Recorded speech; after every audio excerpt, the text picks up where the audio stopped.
Was an interesting day for my Philadelphia 76ers. It isn't even about the game they played today where they lost by double digits to the Memphis Grizzlies, falling to 1 and 4 on the year. In fact, that isn't even being talked about at all right now. What is being talked about is what happened in the locker room after the game as Joel Embiid shoved reporter Marcus Hayes, and if you look into it, I really can't blame him at all. You're someone that's been following the Sixers. This is honestly something that had been coming for about a week. Hayes dropped a big article in the Philadelphia Inquirer talking about Embiid's availability, and it was a really, really low blow that he made. And I'm going to read the exact quote from my phone right here. He says, Joel Embiid consistently points to the birth of his son Arthur as the major inflection point in his basketball career. He often says that he wants to be great and leave a legacy for the boy he named after his little brother, who tragically died in an automobile accident when Embiid was in his first year as a 76er. Well, in order to be great at your job, you first have to show up for work. Embiid has been great at just the opposite. Now in his 11th season, he consistently has been in poor condition. This poor conditioning apparently seems to have delayed Embiid's debut this season, as he won't play in Wednesday's debut against the Bucks or the next two games.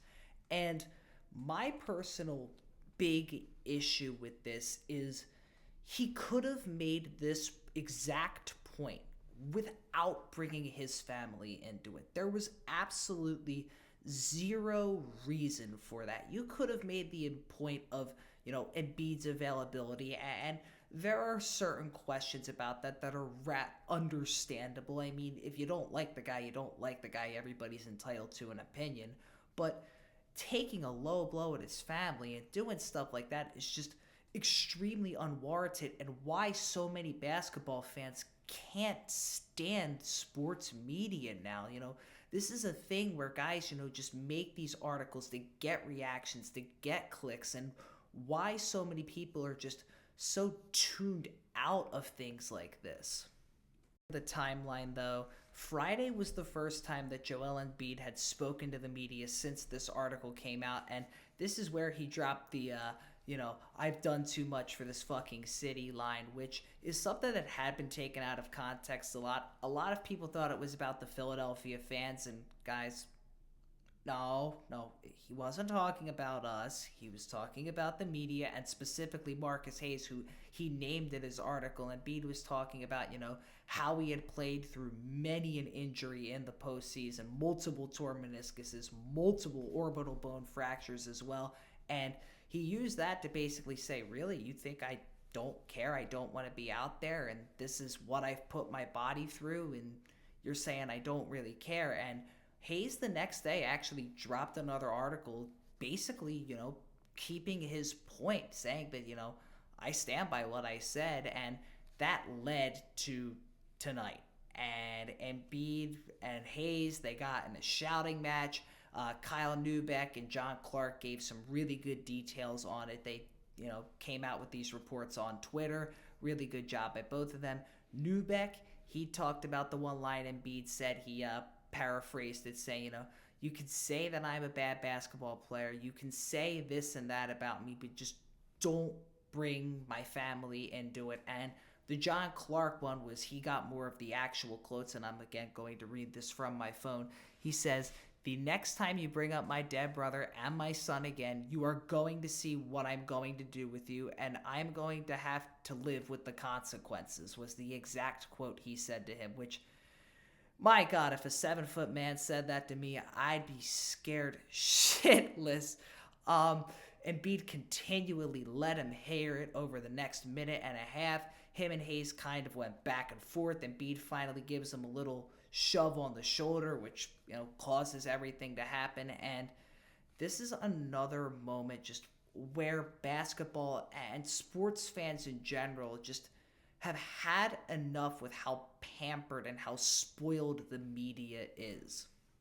I'm not saying that the media shouldn't be allowed to be critical. That's part of their job, and a lot of great sports writers and sports, media people have done a, really good job at being negative, but giving constructive criticism in that sense. Well, Marcus Hayes, could have wrote that exact same article, could have wrote it word for word and took Embiid's family completely out of it. And while people still might have disagreed with the article, it would have gained nowhere near the attention it did. Instead, he knew that he could have put his family into it and was like, ooh, that'll get me some extra clicks. And that's exactly what he did. And it's so frustrating to me. And listen, I'm a person who, trying not to, use violence. I was at first like, the first thing I saw, I was like, oh, Joel, I don't want you to be violent. But the more I thought about it, I was like, well, if I was in the exact same shoes and I was a professional player, whatever I do, this is why it's a fantasy and a hypothetical, because it's not going to happen. But if I was a player and someone said something about my little brother, I love you, Dylan, if something ever tragically happened to you, but if anything ever happened to him, I would, I would have the same reaction Embiid did. If someone wrote an article about, he's not on the court or he's not playing, and he needs to honor, if he really wants to honor his brother's legacy, he should be out there on the court. And I would be like, well, I don't think I'd be a better man than Embiid would be here. I would probably do the exact same thing. And you know how much you have to fuck up to get 90% of the NBA world to agree with Joel Embiid? Joel Embiid, like, do you know how badly you gotta fuck up to get the sports world to agree with that guy? Like, one of the people that, basketball fans hate the most. Like, he's probably up there for top 3 most hated players in the entire league, and that honestly might be short selling it. The more I think about this story, the more I just think about how bad modern sports media is, especially on a national stage.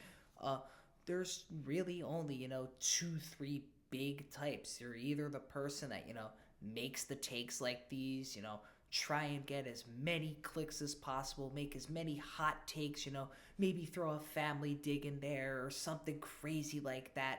Or you're going to be person number 2, which is the person that tries to get the news out first, even though you might not have everything correct. I'm looking directly at you, Keith Pompey. How are you, buddy? Thanks for saying Joel Embiid originally punched somebody first, and then you rescinded your comment a few minutes later because you didn't realize that he really only shoved him, and, you didn't have your facts straight, which, great. Thanks, Keith. We really appreciate you being the first one out there with the news and completely over-dramatizing it just so you could get a few more extra clicks. Thank you, Keith. We love you. I do want to end this on a positive note. We've been talking about a lot of negative stuff today, what Marcus Hayes did, why sports media today is just in such a bad place that it is now. And I do want to end it on a positive because there is light at the end of the tunnel. I truly do think there is. And will it happen to the players? Sadly, probably not. We're going to always have, media personalities like this who have a big stage and are going to be negative and are going to say stuff like this. But we also are in an era of social media where so many people are now able to have their voices heard. We, the fans, are able to, become big integral parts, of communities. And I think that's such a great thing, We now, as the fans, can have such a big say, a bigger say than probably ever before. And we can have our voices heard. We can make, what I'm doing right now. I'm making a video on YouTube about this. You can do a TikTok. You can make a post on Twitter or X or whatever the fuck it's called now. You can make a reel or something on Instagram talking about it. You can comment everywhere. We now are in a place where while don't get me wrong, there's a lot of negativity on social media, there is also a bunch of positivity as well. And so many creators now are able to draw out such great content just from being able to be so positive and loving the game and understanding the players. I mean, we're at a point now where I would way rather listen to a guy talk about the NBA on YouTube or on Twitter than Stephen A. Smith, than whoever on national media, and most of the beat reporters. Back in, the 80s, 90s, all you got were newspapers and, TV, Sports Center. Don't get me wrong, ESPN was much better in the 90s as well. But that is where you really only got your media. And as it's gotten worse and worse, we have luckily been able to be in such a technological era where we, the fans, can truly take over. We have been given such a great opportunity, and I hope we don't blow it, because we can make sports media so much better. I hope that so many new personalities just have the guts to come out and show their true love for the game of basketball. Any sport, really. I could say this about football. I could say this about baseball. I could say this about hockey. I could say this about soccer. All of these things I can say it about. We need more positivity in sports media. We need more love for these athletes, May we not like them as players? Yeah, there are some athletes that I don't like as players. I don't like Jason Tatum, the player. Do I think he's a really good basketball player? Damn straight I do. I think he's a top 5, 6 player in the league. Do I not like Jalen Brunson? No, not really. Do I think he's a really good basketball player? Damn straight he's a good basketball player. He's a really good one. We need to understand that more. And I get it. We hate watched. Like, I literally hate watched Penn State football like 12 hours ago, and it turned into a pretty successful hate watch. I can't lie. But we also need to, understand the functionality difference of, these athletes are people as well. They are people that, deserve to be given so much credit. They have all of the talent in the world. They are so blessed to be given the opportunity that they are given. And that is when you are able to also be critical. You're able to be critical if you understand, when you are more positive, because when you are being negative, it won't be, oh, this guy's just being angry again. He always is negative. It doesn't matter what he says. Instead, a guy that's usually positive can come out and make a negative, video or a negative take, and you're like, oh, he's usually positive. He's he actually means what he is saying. And that has become, something that I really wish people do. I hope you guys have a great rest of your day. I know I rambled on for a lot, but this is, a really interesting thing, because I don't think I've ever seen anything like this before. A player really shoving a reporter after a post-game interview. This is something I don't think I've really ever seen before. And I'm really interested to see what Adam Silver is going to do about it. But I hope you guys have a great rest of your day. God bless. I'm hoping to get out yesterday in the association tomorrow. It's probably going to be a little condensed, hoping to, do like a few minutes per game. It's probably not going to be anywhere near as long as it usually is. If I even, get it out, I'm going to have a really busy day tomorrow, and I'm already making this, but I'm hoping to get it out. If I don't, I apologize. Like I said, hope you guys have a great rest of your day. God bless, and I will see you again.